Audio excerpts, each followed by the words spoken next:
নাবো তুমি এটা কি করছো রুমটারে? কোনো সমস্যা নেই, ও যে সলা নিয়েছে তোর পিঠে ফেলো। আমি যদি এখন পিটাইতাম তোমারও পিটাবো, দাঁড়াও। দেখছেন আমার বাগনি, মানে আমি একটু রুমের বাইরে গেছি, ও আইসা গুগল টিভি এটা আছে, গুগল হাব, এটার মধ্যে গোপাল ভাত দেখে। আর পুরা রুমটারে কি করছে দেখেন, পুরো এলোমেলো করে দিয়েছে। আমার এমনিতে বিছনা মানে অগোছালো থাকলে আমার খুবই খারাপ লাগে, এর মধ্যে কি করছে দেখেন। আমার কি করতে মন চায় আপনারা অবশ্যই কমেন্টে জানাইবেন। আমার বাগনিরে কি করতে মন চায়। ও আবার শুধু আমার বাগনি না, ও আমার কি মামু, নামো তুমি আমার কি করিয়া আর কি টাকা ওই আর কইতার।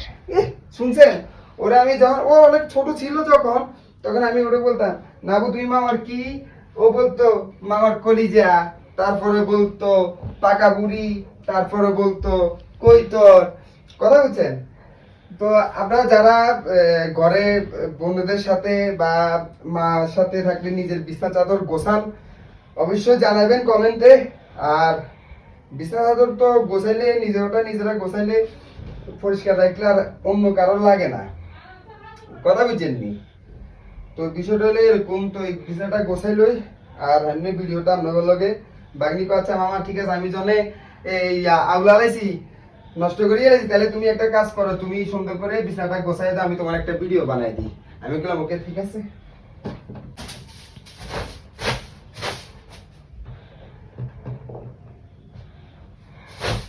ঠিক আছে নাবো।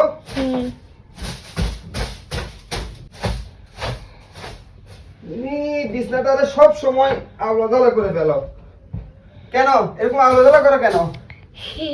হ্যাঁ ওই কই আসে, আওলা দাওলা কেন করো বলো? আমি আলাদা গেলে তুমি গোছাবা, ঠিক আছে আমি না হয় গোছাইলাম, কিন্তু আওলা দাওলা তো করো তুমি সব সময়। শব্দ শোন আমার। তো তোমার না তো কি, তোমার না তো কি, এই দেখছো কত সুন্দর হয়ে গেছে বিছানাটা গোছাতে, কত তাহলে লাগে। এগুলো রেখে দাও, তাহলে হ্যাঁ? এগুলো এই বালিশগুলো রেখে দাও, না এটা নিচে রেখে দিই, আর কাঁথাও নিচে রেখে দাও ওটার। কাঁথাটা এটা নিচে রেখে দিব। হ্যাঁ রেখে দাও। বাহ, আমার বাগনি দেখ সব কাজ জানে। এবার ঠিক আছে, হয়ে গেছে? বিছানাতে এদিকে টেনে দাও, টেনে হ্যাঁ? এদিকে টেনে দাও। এটা ফেলে দিব। হ্যাঁ আরো সুন্দর লাগবে। বুঝে? হ্যাঁ এবার ঠিক আছে, এবার সুন্দর লাগতেছে। ওকে, সবাই আমার জন্য আমার বাগনির জন্য দোয়া করবেন। আর তুমি আর কাছে আসো। আর যারা আমাদের ভিডিওগুলো দেখেন অবশ্যই লাইক কমেন্ট শেয়ার দিবেন। আর আমার ইউটিউব একটা চ্যানেল আছে, চ্যানেলটার নাম হইলো জিহা 360 গ্রাম লাইফ। তো আপনারা যারা ইউটিউবে দেখেন তারাও অবশ্যই সাবস্ক্রাইব দিবেন। আসসালামু আলাইকুম, সবাই ভালো থাকবেন।